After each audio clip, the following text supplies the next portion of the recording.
Right, it's Wednesday evening. We've been invited to our local Land Rover main dealer's launch of the Land Rover Defender. So I've got George helping me and we're going to go and have a look. It looks like they got some live music and all sorts going on.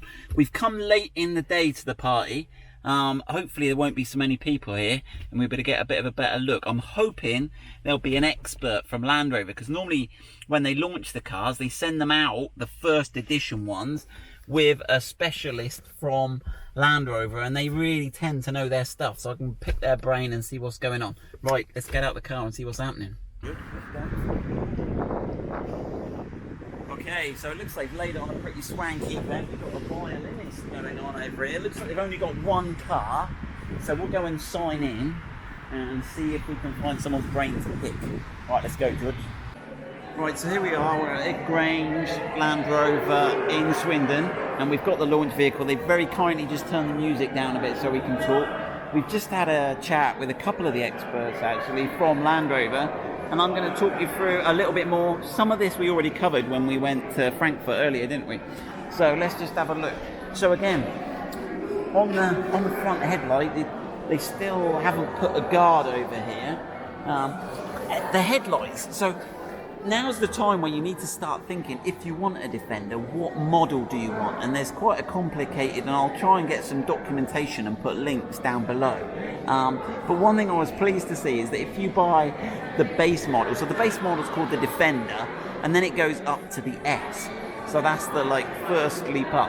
And all of them have LED headlights, which I think is really cool. They've resisted the temptation to try and sell a cheap car with halogen headlights. But if you want the LED matrix headlights, which are the really cool, when the oncoming cars, they just dip the bit where the car's coming towards you, you have to get the first edition. So the first edition is a special edition with quite a few extras on it. Right, let's have a look round, see what else we've got going on.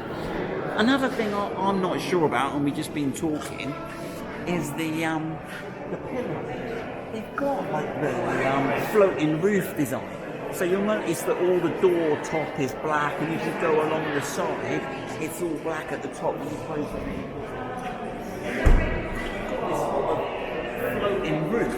But one thing I don't quite get is on the front, on the A pillar, they've gone for body colour. So they've sort of lost it at the front. If you come around here, you see you've got a bit of black, but they didn't do the black all the way up. Right. So I think the top model with higher specs, you can get the body coloured mouldings at the bottom. Sorry if the sound keeps going in and out, I keep getting further away. Right then, central locking. On the Defender and the S model, you don't get keyless entry, so you need to open it with your key fob. But one thing we did inquire about was the activity key.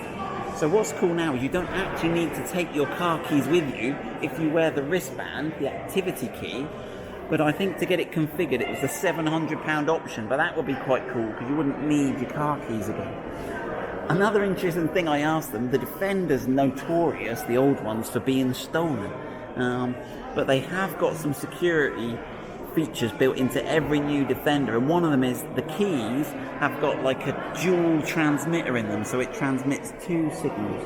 Right, let's have a look in the back. This is much like the one we saw at the Frankfurt show. What did we look? This rear aerial. So if you get the third seat in the front, so at the front this one's only configured with 2 seats, passenger and driver.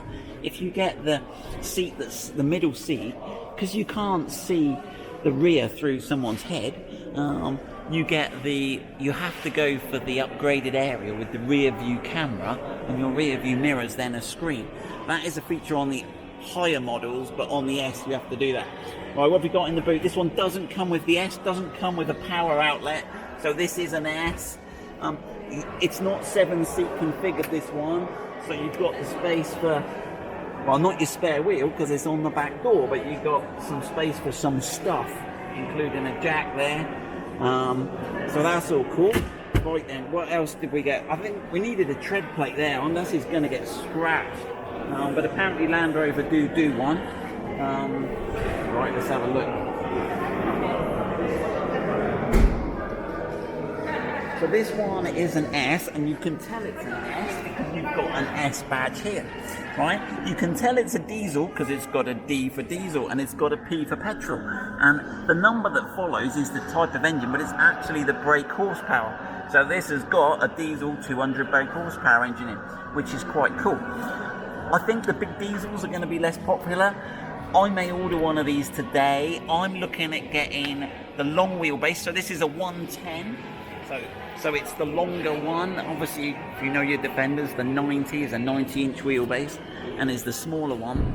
And I think this S is quite a good buy. I think we might order the S because it's got the half leather seats. We'll jump in and have a look at that. It's got the alloy wheels, not these are 20s, which are a bit of an upgrade, but it'll have the 19-inch alloy wheels. It's got the LED headlights as standard anyway.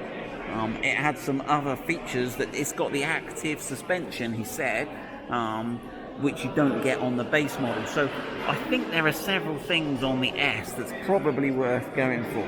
Right, let's keep going round, They still couldn't answer the question. If you stay there, George, you'll see what I mean about if you break down, you can't see the indicators because the indicators are here.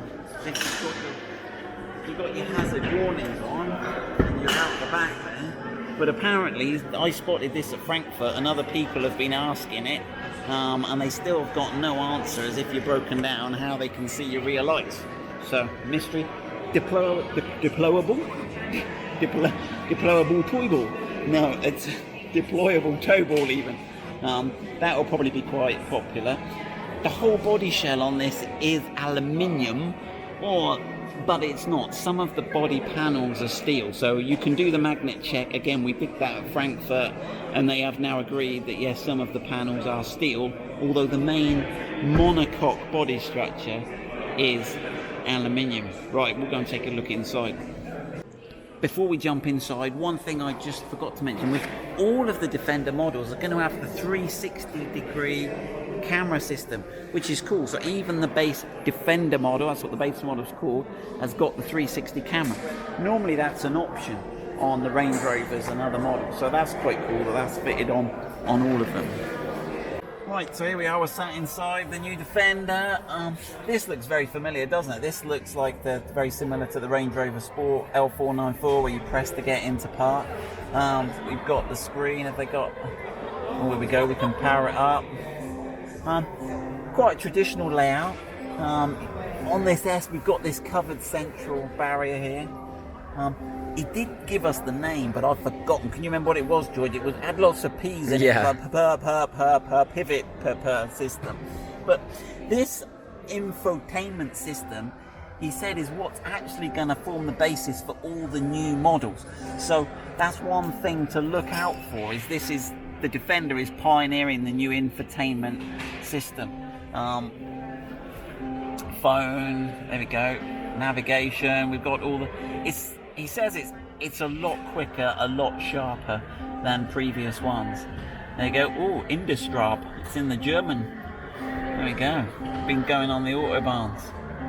So you could do a whole video on the infotainment system. I don't think I'm going to bother attempting to do that. We've got the dials. One thing we did solve was, if you can lean over, George, and see this.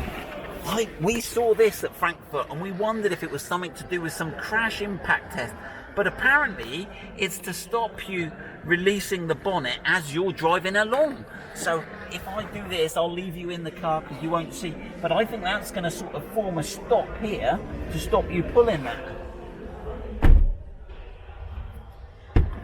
There you go. For those of you that ever want to flip the bonnet as you're driving along for a party trick, you can't do that anymore. Bizarre, but there we go. We don't mind that. I'm sounding like Doug DeMiro now. I ought to not do that.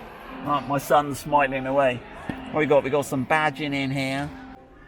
Right, okay, center console. What have we got in here? It's a bit plasticky, this, but we like it. It sort of springs.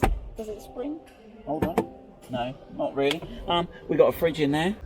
Right, another cool thing is we have got wireless charging. I just called it Wi-Fi charging and I was corrected, so I've had to do a little retake and cut that bit out. Wi-Fi charging, we've just tested that. My son's got his phone out and that is indeed charging his phone. So you will be fighting, your kids will be fighting to put your phone there. How many phones? We're only going to get one phone in that here, aren't we, George? Yeah. Yeah. Right. We've got here a nano SIM, so we think that a SIM card obviously is going to give us access to the internet. So we think if we put it there, it'll be like the InTouch system on our Range Rover L494, and you can set up a Wi-Fi network connected to the world via the SIM card. So that's quite cool. And we've got, now isn't C, is that USB-C, George? That is. Now USB-C, if I'm not wrong, you can charge through and connect video signal, because that's how we connect from yeah. So you may be able to flag something up somewhere, I don't know, but that all looks very technical. That's all a little bit plasticky and groovy, but that's probably a temperature sensor.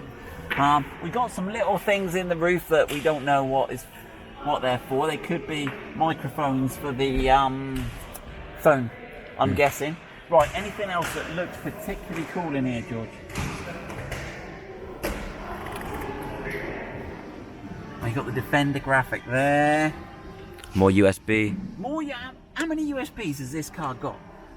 Let's look. We've got one there. Right, 2, 3. We've got none in there. Let's jump in the back quick. Turn it on. Right, we've got 1 here, 3. Obviously 1 here, 4. What's that, George? No, that's a normal These charger. are both USB. So that's 4, 5, 6. We're up to... And you could put a phone charger, and you got your wireless charging point. You got 2 I'm telling you, there's going to be no one else fighting over this. Let's have a look in the back. See if we've got a USB in the back. Right in the back. I don't know if it's USB. No, it's just a cigarette lighter charger. But there's another charger there. There's like 200 million charging points on this car, so that's going to be great for the kids. Right, what other cool features? Oh, the seats. So we're having a demo of the seats folding down. You can get a 240 volts. Is there on some of them? There's 110, but you can get a domestic plug socket. But not on, is that an option, or is that on the highest spec? It's an option on its standard on first edition.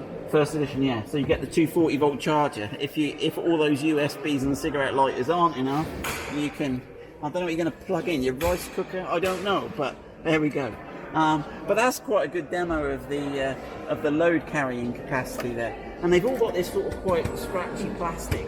So they've resisted the temptation to go too upmarket. One thing the Discovery did was it all went a bit upmarket and everything all got a bit carpety, where this is all a bit more, you could put a washing machine in here and other things. Now these ramps don't come with it, it's just they're clearing up the show here.